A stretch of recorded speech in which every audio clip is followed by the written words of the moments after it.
guys, we are Team Safe and Sound, and we are introducing our work in anime scene identification and super resolution. So here are the problems we faced.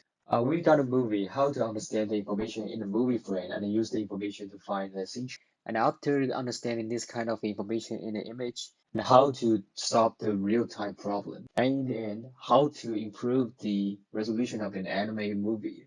So as for the task, we will re-implement two papers and modify them to solve these two problems. First is use the beta VE to get image information and do scenes change identification. Second, we will use the deep and shallow network to improve the resolution of images.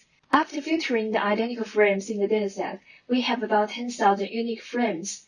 We used the 480p resolution for beta VE and both 480p and 1080p for deep and shallow network. For both model, we use 90% of our images for training and 10% for testing. For the beta VAE, we use the whole dataset, but for the super resolution, we only use 10,000 of pictures. Now let's have a closer look at the beta VAE first. To identify scene change, we implemented beta VAE model. The first result of this model should be a reconstruction of the input image. Our model is consisted of an encoder and decoder which has 5 convolutional layers each, and add one more MLP layer on each side to improve the performance. In between is a latent space, which provides a distribution of one image.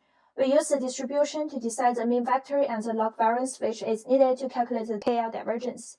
The reason we chose beta VAE to understand the information of images and achieve scene identification is that the latent space between the model will give us the distribution of the image. We can use the distribution to calculate the KL divergence of two adjacent images. As you can see in the below, if there's an obvious raise in the KL divergence, we could tell that there's a scene change. The optimizer we use is Adam. The loss of the model consists of two parts. One part is mean square error calculated using the original image and the reconstructed output. The other part is the KL divergence, which is calculated by using the mean vector and the log variance after the encoder. For training, batch size is 64. There are 14 and 196 batches in total. After forward step of each batch, the progress takes a backward step and updates the optimizer. As we can see, the results of our beta VAE model looks good.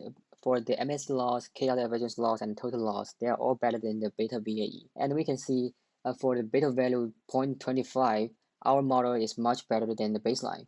And compared to the manual identification, we can see our model have guessed correctly 141 scene change, which is much better than the baseline. Then let's look at the super resolution. For super resolution, we use the end-to-end deep and shallow network model. It combines two networks. Output dimensions is about 4 times the original image. Here is the overlook of our model. We train the two networks separately at first, using the same dataset, then combine both the model and the trained parameters together and train it again. For deep network, there are 3 major modules. The first part is feature extraction. We perform feature extraction directly on the original low-resolution image with 3 3x3 convolutional layers. Also, a residual unit is used. Then comes the upsampling part. The essential part in this module is the deconvolutional layer. The CN layer before and after the deconvolutional layer is to reduce the computational complexity. The third part is a multi-scale reconstruction. We perform HR reconstruction with 4 multi-scale convolutionals to explicitly encode multi-context information. After multi-scale reconstruction, we concatenate those layers into a 64 channels feature map, and finally a CN added for reconstruction. The shallow network functions as an anchor of the result to predict the major part of the image. It consists of 3 layers which corresponds to 3 modules in the deep network. We use SGD as optimizer and use the Euclidean loss between the output and the label images with the same size. Here comes the output of our EEDS superposition network. We predict the image through the original 480p. We first get our shallow network output, which captures the structure of the little girl, and then we do the deep network training, which captures the detail of the image.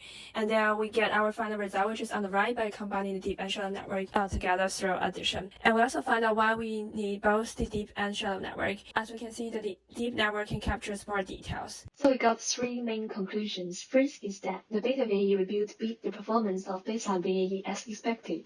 Second, we can use beta VAE to detect scenes change in 2D animation video. And third, deep and shallow network meets our expectation of increasing resolution. As for the future work, we will take scenes change into consideration to improve the performance of a deep and shallow network.